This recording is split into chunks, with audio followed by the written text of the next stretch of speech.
6/8 time trips people up. Is it a slow sway or is it a rolling jig?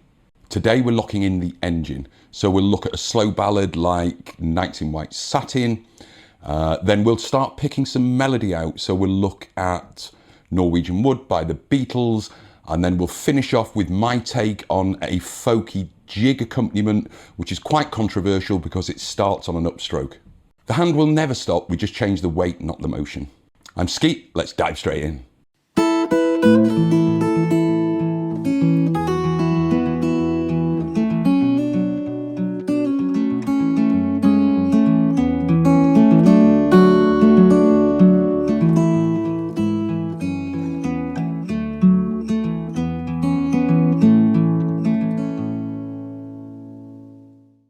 All right, guys, a quick reset. Listen, when we count 6/8 time, we count 1, 2, 3, 4, 5, 6. 1, 2, 3, 4, 5, 6.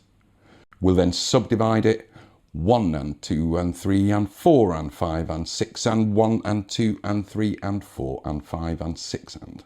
We'll use Nights in White Satin as our slow sway song. Simple chords, an E minor, a D, a C, a G and an F. I'll then use Norwegian Wood as a demonstration of how my strumming hand never stops regardless of whether we hit the strings or not. So we'll delve into ghosting notes as well as picking out a little bit of melody. And then finally we'll look at a rhythmic accompaniment that would suit sort of Irish and Scottish folk music jigs. Now I have quite a controversial way of teaching this because I start on an upstroke. I've seen many folk players, they start on the downstroke, but then they play their offbeats on a down as well. To me, that just feels really awkward. I'm not saying I'm right, but people I've taught to strum 6/8 this way all say they found it a little bit easier. So hang around for that tip. I haven't seen many people use that method.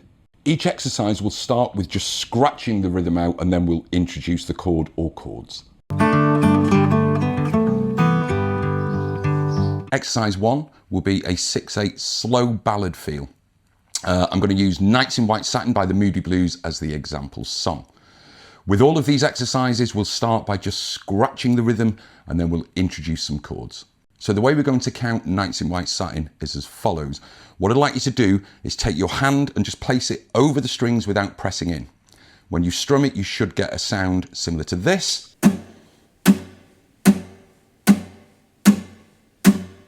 Okay, so the initial scratch we're going to do is just 6 beats in a downwards direction. 1, 2, 3, 4, 5, 6.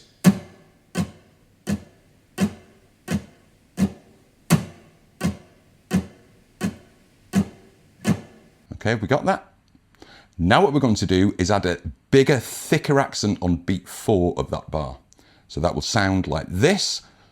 1, 2, 3, 4, 5, 6.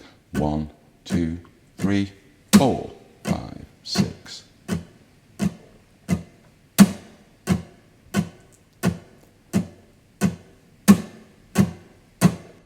Okay, how are we getting on with that one? The next thing we're going to do is now start contouring where we're hitting the strings, okay? So beat 1, as always, would be on a bass note. We'll do 2 and 3 on the mids. 4 will be right through the strings. And then we'll come back to the mids for 5 and 6. So, just to recap on that, bass, mid, mid, through, mid, mid. That sounds something like this.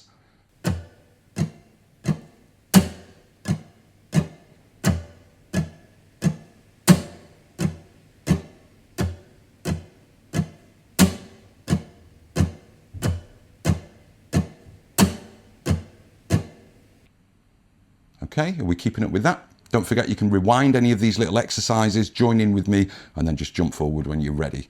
So let's introduce a chord. The first chord will be in E minor. So now we can really hear this contouring of the chord as it unfolds. Okay? 1, 2, 3, 4, 5, 6. 1.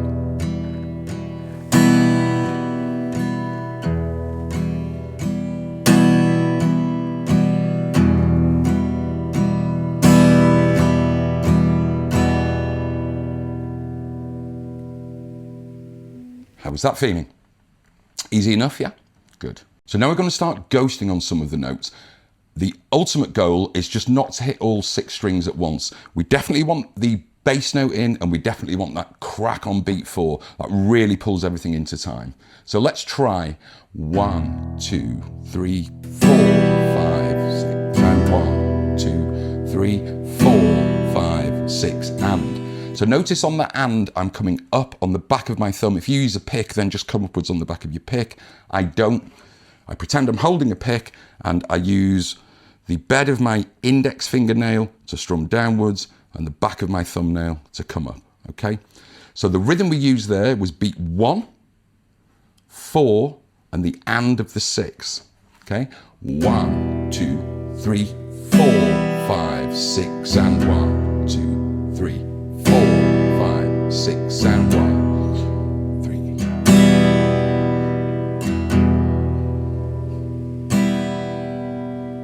Now the most important thing, and if you've missed it, the most important thing to notice there is my hand never stopped. It's almost like a dance move. It's on a bungee. If it goes down, it has to come up. It's very loose. Everything's coming from the wrist, not the elbow, not the shoulder. We're keeping movement close to the instrument. Ergonomics are very, very important if you want to play well. So we're always looking to minimize our movement. So look, 1, 2, 3. Just the smallest little bounce on my hand. So as if my hand's on a bungee. 2, 3, and 4, 5, 6, and 1, 2, 3, and 4, 5, 6, and 1. Okay, so just pay attention, minimal movement when I'm ghosting, and a lot of these middle notes, they're so gentle. I say this to a lot of my private students, particularly the ones that I see online. I don't think they can always grasp just how gently I am hitting the strings on those mid notes. Think of it like a spinning plate. So once the plate's spinning, it doesn't take a lot to keep it going. And by the same token, once these strings are vibrating, the tiniest little tap really adds the loveliest texture in there without being overpowering. Look, show you one more time. 1, 2, 3, and 4, 5.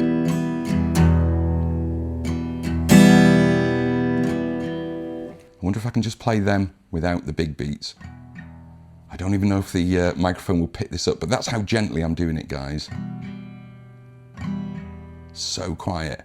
But the strings are vibrating, aren't they? So it just, like I said, adds this lovely texture. So Nights in White Satin, the chords are E minor, D, C, G, and an F, okay? So I'll just sort of play through it a little bit.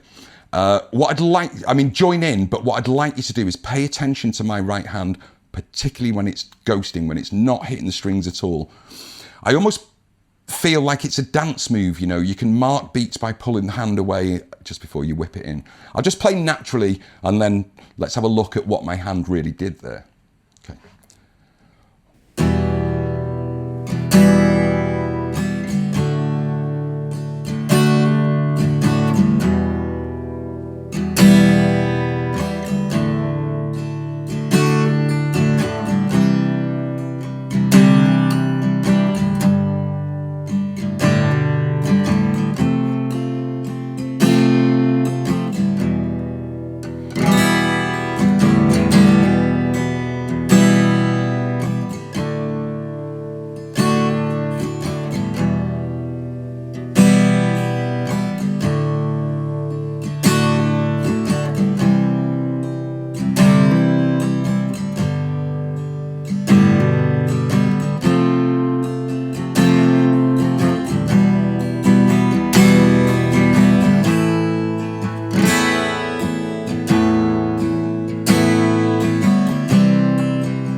So yeah, pay particular attention to this sort of dance move that's going on. You know, it's on a bungee and it's constantly moving. That is the secret, not just the 6/8 strumming, That's the secret to strumming, guys. Think of it like a drummer with his hi-hat. Your right hand, your strumming hand, is your hi-hat. You don't always have to hit it, but it has to move, okay?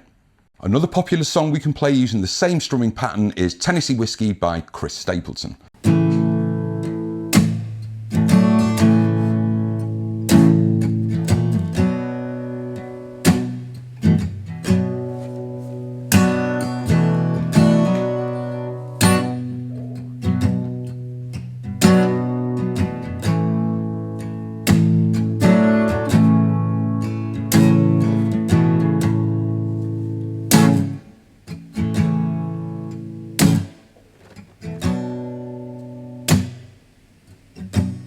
And notice how my hand's still moving.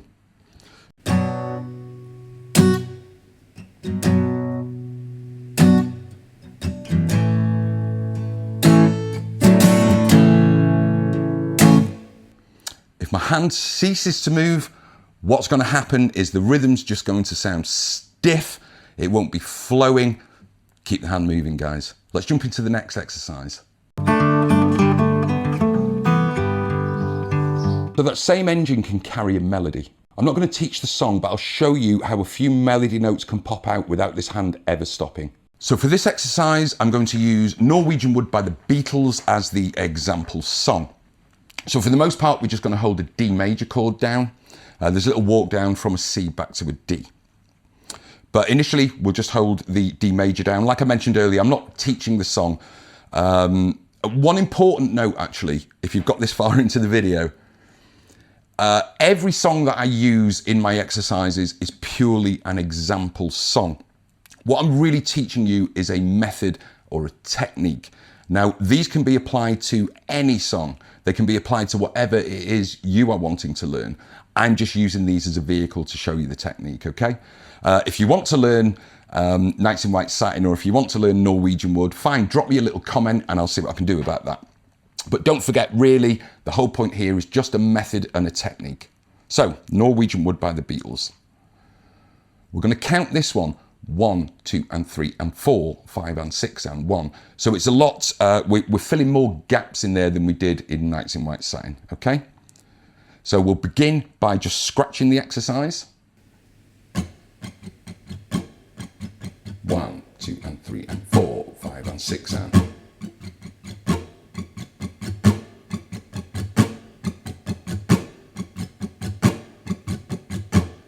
Now, in the same vein earlier, we'll put a slightly bigger beat on beat 4.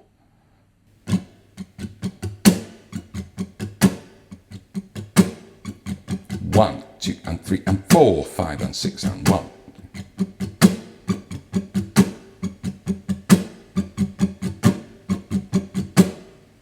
Finally, we can add a contour between the bass and the high notes. Now, in a D chord, we're actually only playing 4 strings, so we have to be a lot more precise with our strumming hand.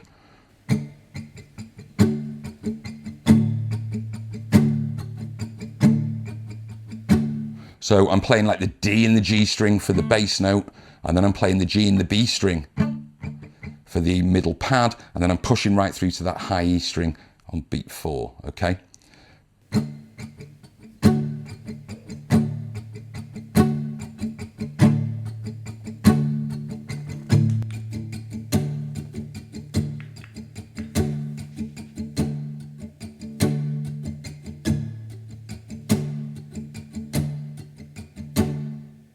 So what I'd like you to do is play along, just holding that basic rhythm. If you know the melody, great, then join in on that. If not, just try and keep up those 6 beats, the big one on 4, and just play along with me.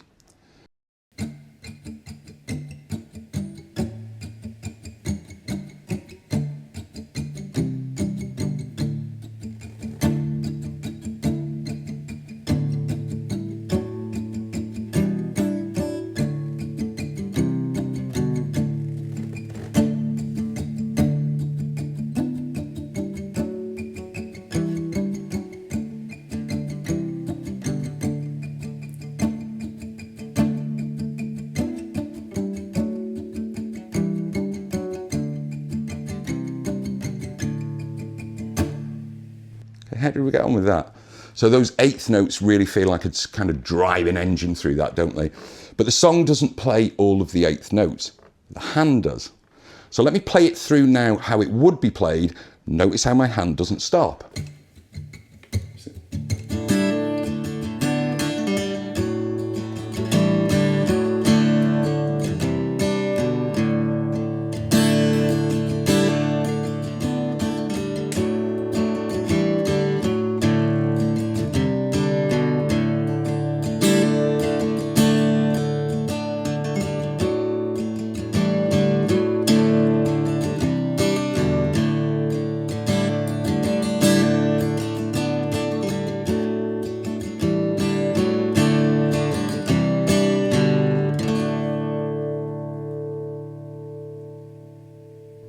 How are we getting on with that one, guys?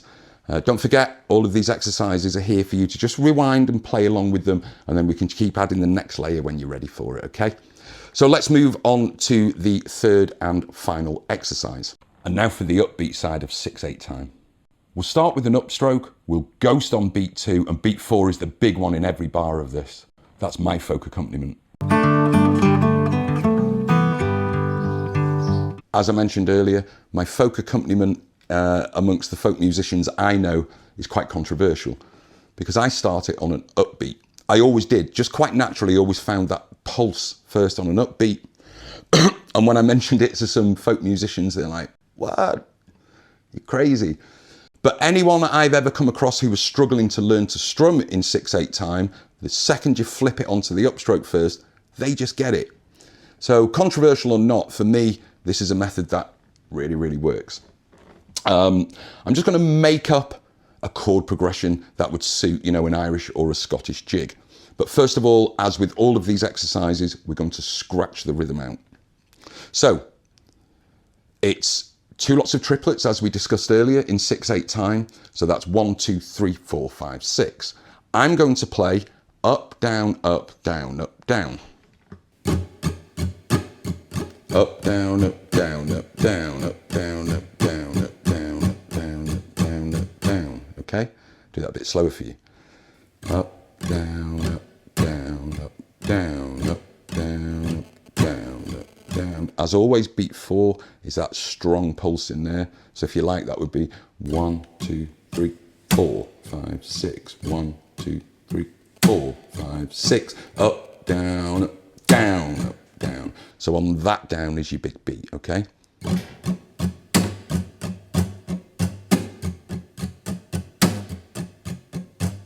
And then suddenly it gets that kind of driving, rolling train feel to it.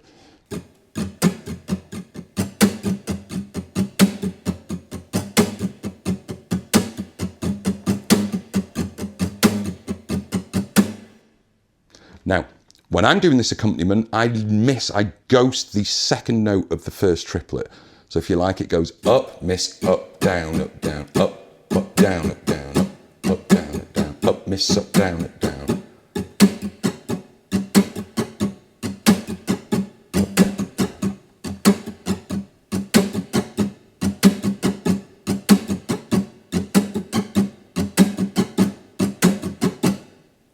So that's it. That's how I play an accompaniment for a jig. So I'll do a chord progression in the key of G. So that'll be G, C, D, E minor, and I'll just play through it doing this up, down, up, down, up, down, up, down, up, down. So feel that when we're ghosting on that too, it's almost like the first up, we're just making it longer. Up, down, ba, ba, ba, ba. Yeah, so we're just sort of hitting that hill and then we're back on it. Yeah, I'll give that a go.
So I've had many an hour's fun sort of playing along in sessions and making it up. I don't really know what I'm doing. I don't know that many folk tunes. But yeah, that, you know, that upstroke for me just locks everything in really nice and tight. So if you've been trying to play some folk accompaniment stuff and struggling with it, give this one a go. You know, everyone I've ever shown it to, if they've been struggling, no longer struggled. Maybe it's just, maybe we're, you know, we know we're all wired differently, aren't we? So maybe those of us that are wired differently just get it in reverse. But yeah, give that one a go, guys, and let me know in the comments if that really worked for you. If you've been struggling with your 6/8 time and suddenly it's just flipped the narrative, I'd really love to hear about that. So what you can see through all three of those exercises, guys, is one consistent thing. The hand never stops. It may not hit the strings all the time, but it's this that keeps us in time. It's this that keeps us in the pocket and keeps the music flowing. Don't forget, all we do is change the weight, not the motion. If this helped your 6/8 feel, then be sure to subscribe to my Skeet Guitar channel. I post a brand new lesson every Wednesday at 7 p.m. UK time. I also run a subscriber group over on Facebook, which costs 99 pence a month. That's less than $1 a month, guys. It's price locked for the duration you want to remain a subscriber, and you can cancel at any time. I'm always hanging around the group, so I'm always on hand to answer questions for my subscribers. You'll get free tabs for every lesson that I put out. There's behind the scenes footage, early access to lessons.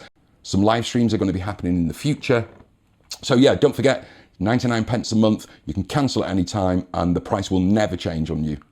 So I'm Skeet from Skeet Guitar. Thanks for watching. Don't forget, do your practice. Happy playing, and I will see you next Wednesday with another brand new lesson.